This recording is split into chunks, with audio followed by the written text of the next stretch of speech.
I sat across from Derek Hartwell, the arrogant 28-year-old nephew of our company's CEO, in the sterile conference room of TechVault Solutions. Derek slid a crumpled $5,000 severance check across the polished mahogany table while laughing mockingly. His smug expression radiated entitlement as he declared, "I deserved nothing more after 3 years of dedication." My leg throbbed from my recent car accident injury, forcing me to use a walking cane. I accepted the insulting payment silently, my mind already calculating the devastating mistake Derek had just made by terminating my employment improperly. 3 weeks earlier, I had been living what felt like a dream. My name was Kelsey Morrison, and at 32 years old, I had built something extraordinary at TechVault Solutions. As their lead software architect, I had spent countless nights developing what would become their crown jewel, the Secure Link encryption protocol. This revolutionary technology didn't just encrypt data. It created an impenetrable fortress around digital communications that even government agencies praised for its sophistication. When I first joined TechVault 3 years ago, the company was struggling to compete with industry giants. My background in cryptographic engineering from Stanford had caught the attention of James Hartwell Sr., the company's founder and CEO. He offered me substantial creative freedom and equity participation in exchange for developing cutting-edge security solutions. What made my employment agreement unique was a clause I had insisted upon: intellectual property reversion rights. If the company terminated me without proper documentation of performance issues and 60 days advance notice, all rights to my created technologies would automatically transfer back to me. At the time, it seemed like standard protection for a technical professional. James Sr. had agreed readily, viewing it as reasonable assurance for both parties. Neither of us anticipated that his nephew would inherit a leadership position and make decisions that would activate this nuclear option. Derek had arrived 6 months ago like a wrecking ball through our carefully constructed team dynamics. His uncle promoted him to vice president of operations, despite his complete lack of technical background or management experience. Derek's qualifications consisted entirely of a business degree from a mediocre college and an inflated sense of entitlement derived from family connections. His first act was reorganizing departments according to principles he had learned in textbooks, with no understanding of how software development actually functioned. My team had watched in horror as Derek dismantled workflows that had taken years to perfect. He eliminated our flexible scheduling policies, demanding that creative professionals work rigid 9-to-5 schedules as if we were assembly line workers. He canceled our quarterly innovation retreats, declaring them wasteful expenses, despite the fact that our most profitable ideas had emerged from those collaborative sessions. Most devastating was his decision to cut our research and development budget by 40%, claiming we needed to focus on immediate revenue generation rather than long-term technological advancement. The harassment began when I started documenting his destructive decisions. Derek seemed to view my technical expertise as a personal threat to his authority. He would interrupt my presentations to company executives, dismissing complex technical concepts as unnecessary complications. He reassigned my most experienced team members to mundane maintenance tasks, claiming we needed to eliminate redundancy and improve efficiency. When I objected to these changes in writing, copying his uncle on my concerns, Derek's hostility escalated dramatically. My car accident 3 weeks ago had provided Derek with the perfect opportunity to eliminate what he clearly viewed as opposition to his leadership. A distracted driver had run a red light, slamming into my sedan and leaving me with a severely injured leg, requiring surgery and extensive physical therapy. Under federal law, my condition qualified for protected medical leave, ensuring job security during recovery. Derek had other plans. Walking to my car after that humiliating termination meeting, I pulled out my smartphone to review the paperwork Derek had hastily prepared. My hands trembled with rage as I scanned the termination documents. No 60-day advance notice, no documentation of performance deficiencies, no acknowledgement of my protected medical status. Derek had violated every aspect of my employment agreement in his eagerness to remove me from the company. As I sat in my car, the full implications of Derek's catastrophic mistake began to crystallize. The Secure Link encryption protocol generated approximately 80% of TechVault's annual revenue. Major corporations paid licensing fees worth millions of dollars to utilize our security technology in their systems. Government contracts alone brought in over $12 million annually. Derek had just handed me control of the technology that kept his company financially viable. The irony was breathtaking. In his arrogant rush to eliminate someone he viewed as a problem, Derek had unknowingly triggered the most devastating corporate disaster in TechVault's history. The intellectual property reversion clause wasn't just enforceable, it was automatic and immediate. Every moment that TechVault continued using my technology without proper licensing agreements, they were committing theft of intellectual property on a massive scale. I started my engine and drove home, my mind racing with possibilities I had never imagined I would need to consider. Derek's $5,000 insult was about to become the most expensive mistake of his privileged life. The next morning, I called Marcus Thompson, a former colleague who had left TechVault 2 years earlier to launch his own cybersecurity startup. Marcus had always been one of the most brilliant engineers I knew, someone whose ethical standards matched his technical abilities. When he answered on the second ring, his familiar warm voice provided the first comfort I had felt since Derek's ambush. "Kelsey, I was hoping you'd call. I heard rumors about what happened at TechVault. That nephew is destroying everything James Sr. built." I explained the termination details and the intellectual property implications. Marcus listened carefully, asking pointed questions about the legal language in my employment contract. As a startup founder, he understood the significance of what Derek had accidentally triggered. "You realize this gives you nuclear-level leverage, right?" Marcus said. "TechVault can't operate without SecureLink. Their entire business model depends on that technology." "I know, but I need proper legal representation before I make any moves. This isn't something I can handle alone." Marcus recommended Patricia Roswell, an employment attorney who specialized in intellectual property disputes involving technology companies. Patricia had successfully represented several high-profile cases against major corporations, earning a reputation for tenacious advocacy and creative legal strategies. Her office agreed to see me that afternoon for an emergency consultation. Patricia's law firm occupied the top 3 floors of a sleek downtown building with floor-to-ceiling windows offering panoramic views of the city. She greeted me in her conference room, a sharp-eyed woman in her early 50s whose commanding presence immediately inspired confidence. After reviewing my employment contract and termination documents, Patricia leaned back in her chair with a satisfied expression. "Derek Hartwell just handed you the most powerful legal position I've seen in 20 years of practice," she said. "This intellectual property clause is ironclad. Not only did he violate your employment agreement, but firing you during protected medical leave creates additional federal violations. We can pursue wrongful termination, disability discrimination, and immediate intellectual property enforcement." Patricia explained that we could demand TechVault cease using SecureLink immediately, which would essentially shut down their operations overnight. Alternatively, we could require them to pay retroactive licensing fees, plus ongoing royalties, potentially worth tens of millions of dollars. The beauty of my legal position was that Derek's violations were so egregious that TechVault had no viable defenses. "But here's what makes this truly devastating for them," Patricia continued. "Your termination violated multiple federal employment laws. That means we can seek punitive damages, attorney fees, and potentially even criminal referrals if we uncover evidence of deliberate misconduct."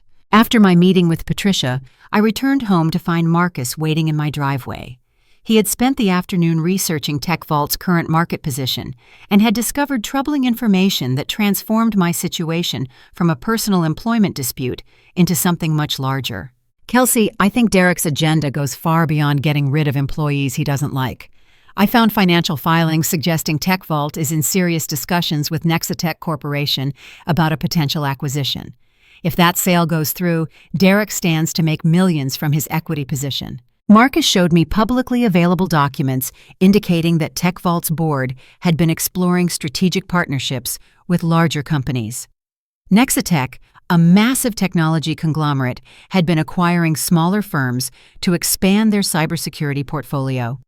A company with TechVault's technology and client base would be an attractive target, especially if they could eliminate expensive employment obligations before the sale. "You think Derek fired me to reduce the company's liabilities before the acquisition?" I asked. "I think Derek fired you because you were asking too many questions about financial irregularities, and your medical leave gave him cover to eliminate a potential whistleblower. But now he's created a much bigger problem for himself." Marcus's startup CyberGuard Solutions had been developing competing encryption technologies with limited success. He proposed a partnership that would allow me to commercialize SecureLink independently, while he provided business infrastructure and startup capital. Together, we could license the technology to TechVault's competitors, potentially destroying their market dominance overnight. "Think about it," Marcus said. "Every major corporation that pays TechVault licensing fees would love to have direct access to your technology at competitive rates. We could build a business that not only gives you financial independence, but also forces TechVault to compete for their own core technology." As evening approached, I found myself facing a decision that would determine not just my financial future, but the fate of everyone who worked at TechVault. Derek's arrogance had given me the power to destroy the company that had once been my professional home. The question was whether I had the courage to use that power responsibly. That night, I began documenting every instance where TechVault was using my technology without proper authorization.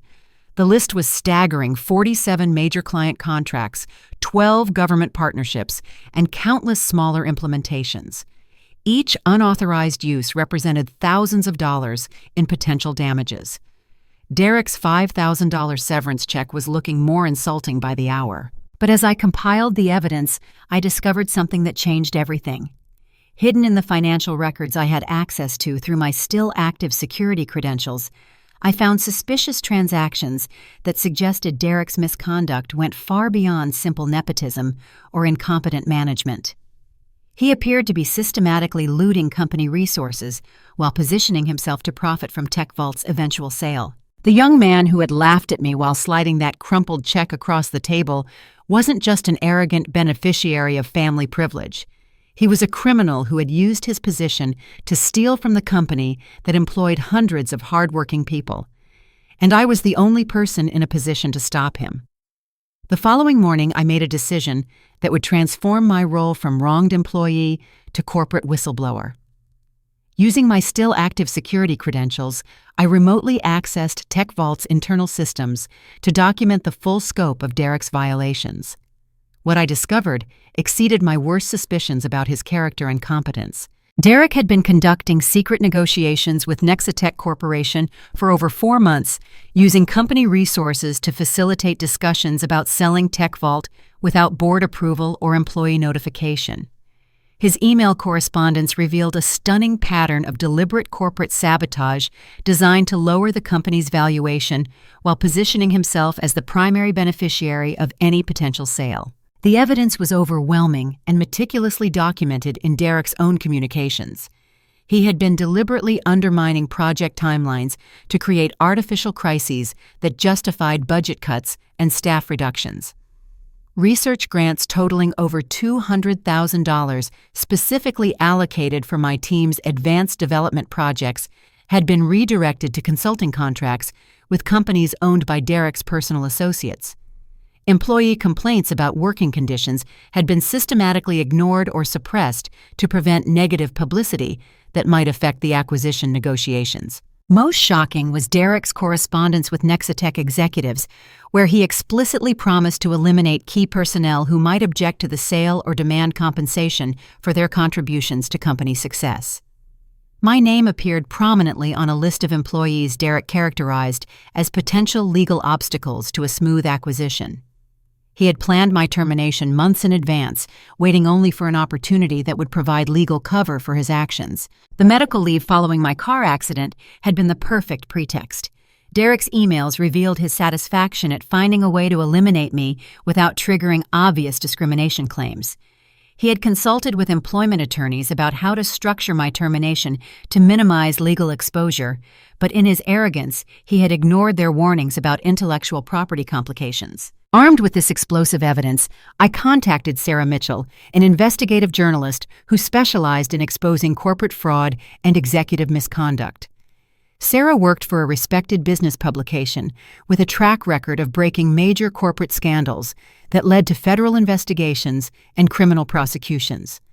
Her editor had given her substantial resources to investigate emerging trends in corporate crime, particularly cases involving family businesses and nepotistic hiring practices. Sarah agreed to meet me at a coffee shop downtown, where I provided her with carefully redacted documents that demonstrated Derek's pattern of criminal activity without exposing trade secrets or proprietary information. Her reaction confirmed the significance of what I had uncovered. "This is criminal conspiracy on multiple levels," Sarah said, reviewing the evidence on her laptop. "Securities fraud, breach of fiduciary duty, embezzlement, and potentially racketeering if we can prove the consulting contracts were deliberate kickbacks. Have you contacted federal authorities?" "Not yet. I wanted to understand the full scope before involving law enforcement. But Sarah, there's something else. Derek specifically targeted me because I discovered financial irregularities in our research budget. He knew I was documenting his misconduct and used my medical leave as an opportunity to silence a potential witness." Sarah's investigation over the following days revealed that Derek's pattern of corruption extended beyond TechVault.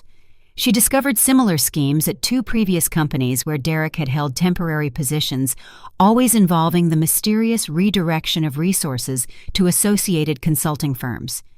In each case, Derek had departed just before major financial irregularities were discovered, leaving other executives to face consequences for his actions. The consulting companies receiving TechVault's research grants were shell entities owned by Derek's college roommates and family friends.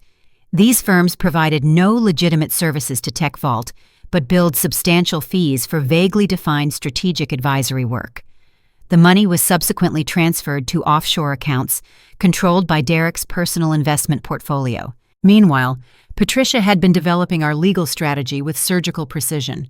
She filed formal notices with TechVault's board of directors documenting Derek's employment law violations and demanding immediate cessation of all unauthorized use of my intellectual property. The legal notices also preserved our rights to pursue federal claims under the False Claims Act if we discovered that Derek's fraudulent activities had affected government contracts. "The beauty of your position," Patricia explained, "is that Derek's intellectual property theft creates immediate ongoing violations that accumulate damages every day TechVault continues operating.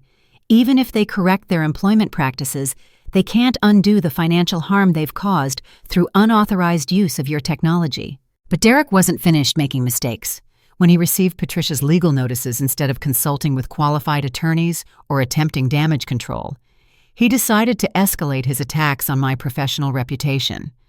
Derek began spreading false information about my technical competence to industry contacts, claiming I had been terminated for performance deficiencies and intellectual property theft. These defamatory statements created additional legal exposure for both Derek personally and TechVault corporately. More importantly, they demonstrated Derek's consciousness of guilt regarding his illegal termination of my employment. Patricia immediately documented each false statement as evidence of malicious prosecution and intentional infliction of emotional distress. The scope of Derek's criminal enterprise was becoming clearer with each passing day. He had transformed TechVault from a thriving technology company into a personal money laundering operation designed to enrich himself and his associates at the expense of legitimate employees and shareholders. My termination wasn't just an employment dispute. It was attempted witness intimidation in service of ongoing criminal activity. As I prepared for what I knew would be a prolonged legal battle, I realized that Derek had fundamentally misunderstood the nature of our confrontation. He viewed our conflict as a simple power struggle between management and a disgruntled employee. I understood it as a choice between allowing corruption to flourish or accepting the personal cost of fighting for justice. Derek's laughter while sliding that $5,000 check across the table had been the sound of someone who believed his family connections made him untouchable. He was about to discover how wrong he could be. Sarah Mitchell's investigative article published on a Tuesday morning at 9 o'clock, and within hours, Derek Hartwell's world began collapsing with spectacular velocity. The headline read, "Tech executive used family connections to orchestrate million-dollar corporate fraud scheme," and the accompanying evidence was so comprehensive that TechVault's stock price dropped 12% before trading was suspended at noon. The article detailed Derek's systematic theft of research funding, his secret negotiations to sell company assets for personal gain, and his illegal termination of employees who threatened to expose his criminal activities. Sarah had corroborated my evidence with additional sources inside TechVault, creating an unassailable case for federal prosecution. The business community's reaction was swift and brutal. Social media erupted with outrage about nepotistic hiring practices and corporate accountability. Professional networks shared the story thousands of times, with industry leaders expressing shock at the brazenness of Derek's misconduct.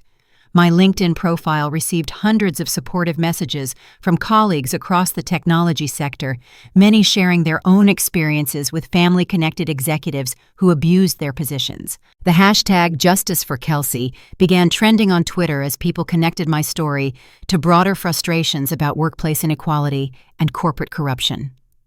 Technology professionals posted detailed analyses of how Derek's actions violated basic ethical standards that govern our industry. Several major corporations publicly distanced themselves from TechVault, announcing they would review their contracts pending resolution of the legal investigation. By Wednesday morning, TechVault's crisis had escalated beyond public relations damage to existential threat. Major clients, including 3 Fortune 500 companies, announced they were suspending their contracts due to uncertainty about the company's legal status and ability to provide continued technology support. Government agencies began reviewing their relationships with TechVault to ensure compliance with federal contracting regulations regarding criminal conduct. The board of directors called an emergency meeting for Thursday afternoon with James Hartwell Sr. flying back from his European business trip to manage what his executives were privately describing as the worst crisis in company history. Board members were reportedly furious about Derek's unauthorized negotiations with Nexatech and his failure to disclose the legal risks associated with my termination. TechVault's legal team confirmed that my intellectual property claims were valid and enforceable, meaning the company faced immediate cessation of their core business operations unless they could negotiate licensing agreements under extremely unfavorable terms.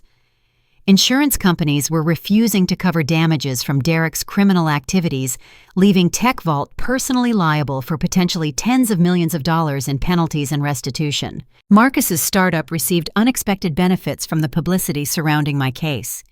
Venture capital firms that had previously shown limited interest in CyberGuard solutions suddenly began calling with serious funding offers. 3 major technology companies reached out about potential partnerships to develop alternative encryption technologies that would reduce their dependence on TechVault's compromised infrastructure. "We've received preliminary commitments for $50 million in Series A funding," Marcus told me during a meeting at his office. "Investors are betting that your case will create massive market opportunities for ethical alternatives to TechVault's technology. They want us to scale rapidly to meet demand from companies looking for new cybersecurity partners." The competitive dynamics in our industry were shifting dramatically as TechVault's rivals sensed weakness and opportunity. Companies that had been paying substantial licensing fees for secure link technology began reaching out to me directly, hoping to negotiate alternative arrangements that would reduce their costs while increasing their strategic flexibility. The prospect of licensing my technology to multiple competitors simultaneously was creating a potential revenue stream worth hundreds of millions of dollars. But the most satisfying development came Friday morning when Sarah called to inform me about an unexpected escalation in Derek's legal troubles. The Federal Bureau of Investigation had opened a formal investigation into his financial activities based on evidence of interstate wire fraud and money laundering. Federal prosecutors were reviewing his case for potential criminal charges that could result in decades of imprisonment if he were convicted. "Derek tried to flee the country yesterday," Sarah reported. "Airport security detained him at JFK when his name appeared on a federal watch list. He had purchased a first-class ticket to Switzerland with plans to access offshore accounts that the FBI is now freezing as criminal assets." The image of Derek's panicked attempt to escape justice provided a stark contrast to his confident arrogance just 1 week earlier. The man who had laughed while sliding a $5,000 check across a conference table was now facing federal marshals and criminal defense attorneys. His family connections, which had seemed so powerful when used to intimidate subordinates, were proving useless against federal law enforcement agencies. James Hartwell Sr. issued a public statement distancing the company from his nephew's activities and announcing Derek's immediate suspension pending a complete investigation of his conduct. The statement acknowledged that TechVault had failed to provide adequate oversight of Derek's activities and committed to implementing new governance structures to prevent similar problems in the future. We take full responsibility for the failures in leadership that allowed this situation to develop. The statement read, "We are committed to making things right with Kelsey Morrison and all other employees who have been harmed by Derek Hartwell's misconduct. But public apologies and corporate governance reforms couldn't address the fundamental legal reality that Derek's actions had created. TechVault remained liable for unauthorized use of my intellectual property, wrongful termination damages, and potential criminal penalties if federal investigators determined that company resources had been used to facilitate Derek's fraud scheme." As I watched the news coverage of Derek's arrest and TechVault's financial collapse, I felt a complex mixture of satisfaction and sadness. Justice was being served, but the cost included the jobs and financial security of hundreds of innocent employees who had trusted their careers to a company led by criminals. Derek's $5,000 insult had triggered consequences that would reshape our entire industry. The question now was whether I would use my unprecedented legal position to destroy TechVault completely or find a way to preserve the company while ensuring that Derek faced appropriate consequences for his actions. The choice would determine not just my financial future, but the fate of everyone whose livelihood depended on TechVault's survival. Federal agents executed search warrants at Derek Hartwell's residence and TechVault's corporate headquarters on Monday morning, seizing computers, financial records, and communications equipment as evidence in their expanding criminal investigation. The simultaneous raids created dramatic television footage that dominated business news coverage and sent TechVault's remaining stock value into complete collapse. Assistant Attorney General Rebecca Chen announced that Derek faced federal charges including wire fraud, money laundering, securities fraud, and conspiracy to commit racketeering. Each count carried potential sentences of up to 20 years in federal prison, with prosecutors indicating they would seek maximum penalties due to the sophisticated nature of Derek's criminal enterprise and his leadership role in the conspiracy. Patricia had coordinated our civil litigation strategy with the federal prosecutors, ensuring that my evidence contributed to both criminal prosecution and civil recovery efforts. The Justice Department's investigation validated every aspect of my wrongful termination claims while exposing additional criminal activities that I hadn't discovered during my initial research. Derek's criminal conduct creates what we call a slam-dunk civil case, Patricia explained during our strategy meeting. When a defendant is facing federal felony charges for the same conduct that harmed our client, juries tend to be very generous with compensatory and punitive damages. The civil lawsuit we filed in federal court sought immediate injunctive relief, requiring TechVault to cease all use of my technology, plus monetary damages including lost licensing revenue, emotional distress compensation, and punitive awards designed to deter similar misconduct. We also named Derek personally as a defendant seeking to hold him individually liable for damages beyond what TechVault's corporate insurance might cover. But Derek's legal strategy proved as incompetent as his business management had been. Instead of accepting responsibility and cooperating with authorities to minimize his potential sentence, Derek hired expensive criminal defense attorneys who advised him to fight all charges aggressively. His lawyers filed motions claiming that his conduct constituted legitimate business strategy rather than criminal fraud, an argument that federal judges rejected with obvious skepticism. More damaging was Derek's decision to blame me for his legal troubles, claiming in court filings that I had fabricated evidence and manipulated company records to frame him for crimes he didn't commit. These false accusations created additional defamation claims while providing prosecutors with evidence of Derek's consciousness of guilt and lack of remorse for his actions. TechVault's corporate collapse accelerated as the criminal investigation revealed the full scope of Derek's financial misconduct. The Internal Revenue Service launched a parallel investigation into tax evasion charges after discovering that Derek had failed to report income from his offshore consulting arrangements. State regulatory agencies began reviewing TechVault's business licenses and professional certifications, threatening to suspend the company's authorization to operate in multiple jurisdictions. Employee lawsuits multiplied as workers discovered that Derek had stolen money from their pension plans and health insurance premiums to fund his personal investment schemes. Labor unions representing TechVault's technical staff filed complaints with the Department of Labor alleging systematic wage theft and violation of federal worker protection laws. The company's employee handbook, which Derek had rewritten to eliminate job protections and benefits, became evidence in multiple federal investigations. Client companies accelerated their departure from TechVault as the legal chaos made it impossible to maintain reliable service relationships. Fortune 500 corporations couldn't risk their cybersecurity infrastructure depending on a company whose leadership was under federal indictment for financial crimes.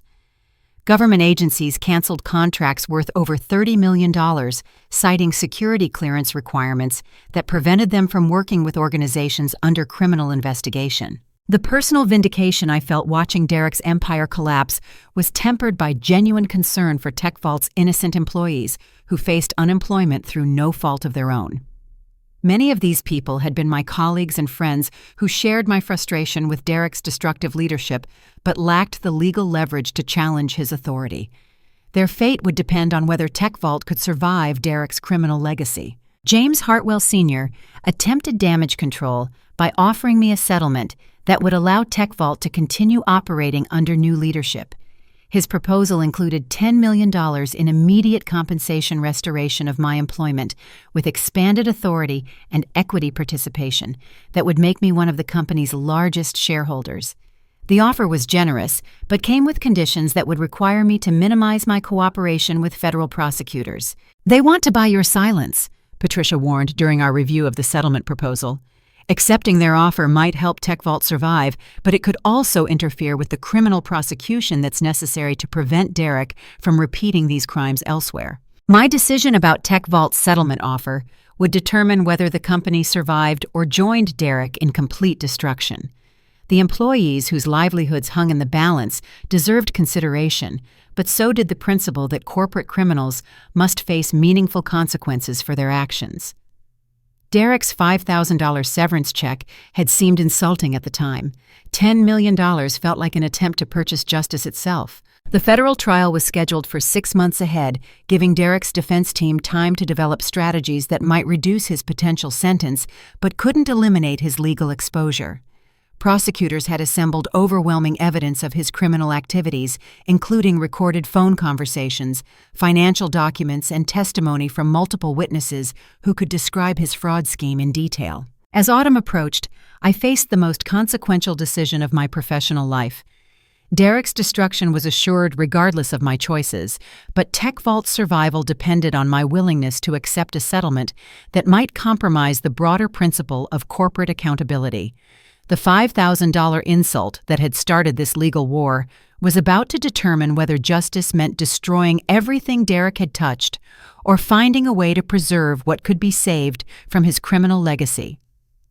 Derek Hartwell's pretrial detention hearing took place on a cold October morning in federal court, where his expensive defense attorneys argued unsuccessfully for bail, while prosecutors presented evidence that he remained a flight risk with access to hidden assets in multiple countries. The judge's decision to deny bail pending trial meant Derek would spend the next several months in federal custody, a dramatic reversal for someone accustomed to executive privilege and family protection. The sight of Derek in an orange jumpsuit, handcuffed and flanked by federal marshals, provided a stark contrast to the arrogant executive who had laughed while terminating my employment.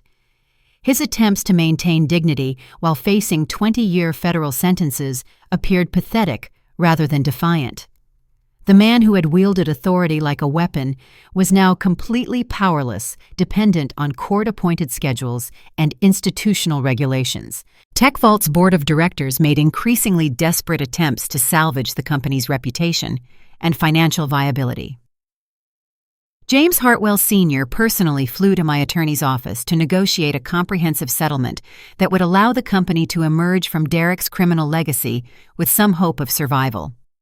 His proposal had evolved significantly from earlier offers, now including immediate payment of $15 million, plus ongoing royalty arrangements for my technology. Kelsey, I know my nephew destroyed your trust in our family and our company, James Sr. said during our face-to-face meeting. But hundreds of innocent people will lose their jobs if TechVault fails completely. I'm asking you to consider a settlement that punishes Derek appropriately while giving our employees a chance to rebuild their careers. The revised settlement offer included several provisions that addressed my concerns about corporate accountability. Derek would be permanently banned from any involvement in TechVault operations, with contractual language preventing him from benefiting financially from any future company success. The agreement required TechVault to implement new governance structures, including independent board oversight and employee protection mechanisms designed to prevent future executive misconduct. Most importantly, the settlement wouldn't interfere with Derek's criminal prosecution or require me to limit my cooperation with federal investigators.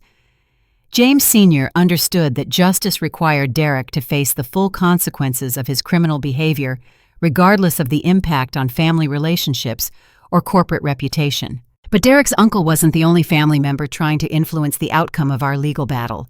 Derek's wealthy father, Robert Hartwell, approached me through intermediaries with a different type of offer. Robert controlled a family trust worth over $100 million and was willing to pay substantial sums to protect his son from criminal conviction and imprisonment.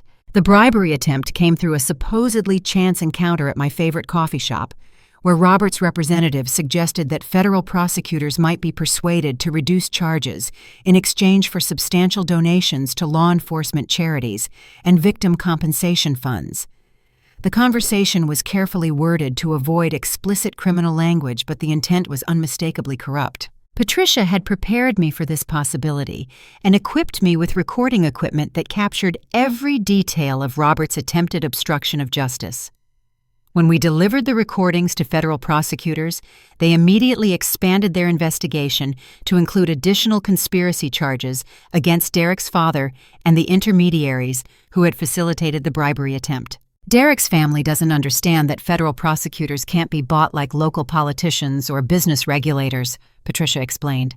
Their attempts to corrupt the justice system are only making Derek's situation worse while creating additional criminal exposure for themselves. The recording of Robert Hartwell's bribery attempt became a media sensation that demolished any remaining public sympathy for Derek's family. Business commentators described the incident as evidence of systemic corruption within family-controlled companies, leading to calls for regulatory reforms that would limit nepotistic hiring practices in publicly traded corporations. Derek's case was becoming a landmark example of how inherited privilege could facilitate criminal behavior when combined with inadequate oversight. Meanwhile, my partnership with Marcus had evolved into a thriving business that validated our decision to compete directly with TechVault's compromised technology offerings. CyberGuard Solutions completed its $50 million funding round and began recruiting top engineering talent from companies affected by TechVault's collapse. We offered ethical leadership, competitive compensation, and the satisfaction of building technology solutions that prioritized customer benefit over executive enrichment. The industry transformation accelerated as major corporations sought alternatives to TechVault's politically toxic brand. Our licensing agreements for SecureLink technology generated over $30 million in revenue during our first quarter of operations, with demand projections suggesting we could achieve profitability within 18 months. The technology that Derek had dismissed as my personal vanity project was generating more revenue as an independent venture than TechVault had earned during their best years. Professional recognition followed financial success as industry organizations honored my courage in exposing corporate corruption despite personal and professional risks. The National Technology Leadership Association presented me with their annual Ethics Award for demonstrating how individual integrity could challenge systemic misconduct. Speaking engagements at universities and professional conferences allowed me to share lessons about workplace rights and intellectual property protection with emerging technology leaders. The personal satisfaction of watching Derek face justice was enhanced by the knowledge that my legal battle had created positive changes extending far beyond our specific case. Congressional committees began investigating family-controlled companies to identify patterns of nepotistic abuse and financial misconduct. The Securities and Exchange Commission proposed new regulations requiring public disclosure of executive family relationships and enhanced oversight of insider transactions. Derek's sentencing hearing was scheduled for late November, with prosecutors seeking 25 years in federal prison plus full restitution to victims of his fraud scheme. His defense attorneys had abandoned their earlier strategies of denial and minimization, now focusing on demonstrating remorse and cooperation in hopes of reducing his sentence to 15 years. The man who had once considered himself untouchable was now begging for mercy from the justice system he had tried to corrupt. As I prepared to testify at Derek's sentencing hearing, I reflected on how completely our positions had reversed since that humiliating afternoon when he had slid a $5,000 check across the conference table. Derek's laughter while destroying my career had been the sound of someone drunk on unearned power who believed his family connections made him invulnerable to consequences. The federal courthouse where Derek would learn his fate was the same building where I had filed the intellectual property lawsuit that started his downfall. Justice moved slowly but comprehensively, ensuring that every aspect of Derek's criminal enterprise would be dismantled and punished appropriately. His $5,000 insult had triggered legal consequences worth hundreds of millions of dollars in damages, criminal fines, and forfeited assets. Derek Hartwell's sentencing hearing took place on a gray November morning in the same federal courthouse where our legal battle had begun 8 months earlier. Judge Margaret Sullivan presided over proceedings that would determine Derek's fate while providing closure for the hundreds of people harmed by his criminal enterprise. The courtroom was packed with former TechVault employees, federal investigators, and journalists covering what had become a landmark case in corporate accountability. Prosecutor James Rodriguez presented evidence demonstrating that Derek's fraud scheme had stolen over $4 million in company resources while destroying the livelihoods of innocent employees who trusted his leadership.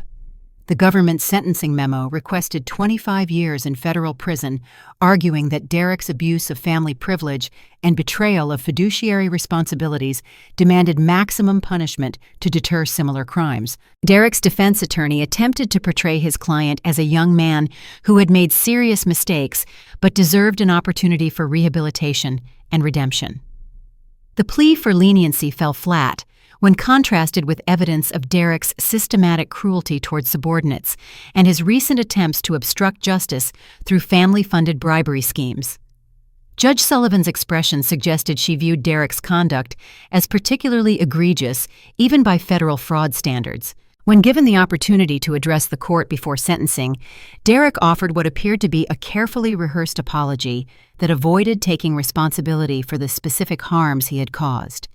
He spoke about learning from his mistakes and contributing positively to society, but never acknowledged the pain experienced by employees he had betrayed or the careers he had destroyed through his criminal actions. My victim impact statement provided a different perspective on Derek's character and the consequences of his choices. I described the humiliation of being terminated while recovering from a serious injury, the financial stress of fighting a legal battle against a well-funded opponent, and the broader harm Derek's actions had caused to workplace trust and professional ethics in our industry. Derek Hartwell used his family connections to steal from hardworking employees while systematically destroying the company culture that made TechVault successful. I told the court. His crimes weren't momentary lapses in judgment. They were calculated decisions to enrich himself at the expense of everyone who trusted his leadership. The only appropriate response is a sentence that reflects the seriousness of his betrayal and prevents him from repeating these crimes. Judge Sullivan sentenced Derek to 18 years in federal prison, followed by 5 years of supervised probation. The sentence included full restitution to victims, forfeiture of all assets derived from criminal activity, and permanent prohibition from serving as an executive or director of any publicly traded company. Derek's father received a separate 3-year sentence for attempting to obstruct justice through his bribery scheme. The courtroom erupted in applause as Derek was led away in handcuffs, his arrogant confidence finally replaced by the reality of consequences he had never imagined possible.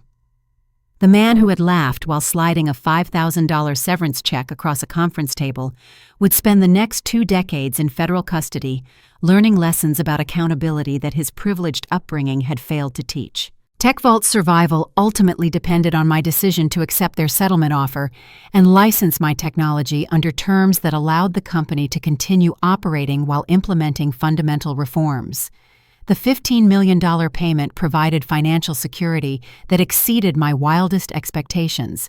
But more importantly, the agreement preserved jobs for employees who had suffered through Derek's destructive leadership. James Hartwell Sr. proved true to his commitments about corporate reform, implementing new governance structures that gave employees meaningful input into executive decisions and eliminated the possibility of future nepotistic appointments. The company's culture evolved from hierarchical intimidation to collaborative innovation, creating an environment where technical excellence was valued more than family connections or political maneuvering. My consulting firm, Morrison Cybersecurity Solutions, became one of the industry's most respected providers of ethical technology development and corporate governance advisory services. We specialized in helping companies prevent the kind of systematic corruption that Derek had exemplified, offering training programs and oversight systems designed to protect employees from executive misconduct. The partnership with Marcus's CyberGuard solutions flourished as we developed new encryption technologies that surpassed even SecureLink's capabilities. Our combined expertise attracted the industry's top engineering talent and generated licensing agreements worth hundreds of millions of dollars. We proved that ethical business practices could achieve greater success than the exploitative strategies Derek had employed. Professional recognition included invitations to testify before congressional committees investigating corporate governance reforms and regulatory oversight of family-controlled companies. My experience became a case study in business schools across the country, teaching future leaders about the importance of accountability, transparency, and ethical decision-making in corporate environments. The personal healing process took longer than the legal resolution, requiring therapy and support to recover from the trauma of Derek's harassment and the stress of fighting a David versus Goliath legal battle. Physical therapy helped my leg recover from the car accident injuries, while emotional therapy helped me process the betrayal and develop confidence in my ability to trust professional relationships again. Romance developed naturally with Marcus as our business partnership deepened into personal affection and eventually love. Our relationship was built on shared values, mutual respect, and genuine admiration for each other's character and accomplishments. We married 2 years after Derek's sentencing in a ceremony attended by colleagues who had supported us throughout the legal battle. The foundation I established to support other whistleblowers and victims of corporate fraud became a lasting legacy that helped dozens of people find justice against powerful opponents who had seemed untouchable. We provided legal assistance, financial support, and emotional guidance to employees who discovered misconduct but feared retaliation from their employers. Derek's crimes had taught me that individual courage could challenge systemic corruption, but only with proper support and resources. Looking back on that humiliating afternoon when Derek had slid a $5,000 check across the conference table while laughing at my pain, I realized that his moment of cruel triumph had actually been the beginning of his downfall. His arrogance had blinded him to the legal protections I possessed and the evidence of his crimes that I could gather. The insult that was meant to demonstrate his power had actually revealed his vulnerability. The most meaningful lesson emerged from understanding how Derek's privileged background had created blind spots that made his criminal behavior both inevitable and ultimately self-defeating. He had never learned to consider other people's perspectives, respect legal boundaries, or anticipate consequences for his actions.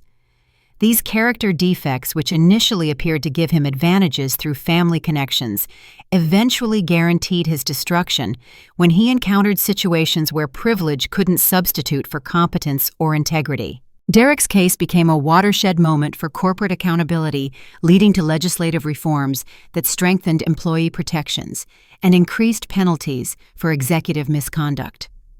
The Hartwell Act, named after our legal battle, requires enhanced disclosure of family relationships in corporate leadership and provides additional legal remedies for employees who expose financial fraud. Congress recognized that preventing future Dereks required systemic changes, rather than hoping that privileged individuals would voluntarily behave ethically. The true measure of victory wasn't the financial compensation or professional recognition I received, but the knowledge that Derek would never again be in a position to harm innocent people through abuse of corporate authority. His 18-year sentence ensured that he would emerge from prison as a middle-aged man with a criminal record that would prevent him from returning to positions of power and influence. Sometimes the most devastating betrayals become opportunities to discover our own strength and create lasting positive change in the world. Derek's attempt to destroy my career had actually launched me toward greater success than I had ever imagined possible, while establishing legal precedents that would protect other employees from similar abuse. The $5,000 check that Derek had slid across the table with such contempt was framed in my office as a reminder that justice, while sometimes delayed, ultimately prevails when good people refuse to accept corruption and fight for what is right. His laughter that day had been the sound of someone who didn't understand that true power comes from integrity, competence, and respect for others, rather than inherited privilege and willingness to harm those who trust your leadership. What's your experience with standing up for yourself in difficult workplace situations? Have you ever had to choose between personal safety and doing what you know is right? I'd love to hear your thoughts in the comments below. If this story resonated with you, please give it a like and subscribe for more stories about courage, justice, and the power of refusing to accept unfair treatment. Don't forget to share this with anyone who might benefit from knowing that even the most powerful bullies can face consequences when good people decide to fight back. Thank you for listening, and remember that your integrity is worth more than any amount of money someone might offer to compromise it.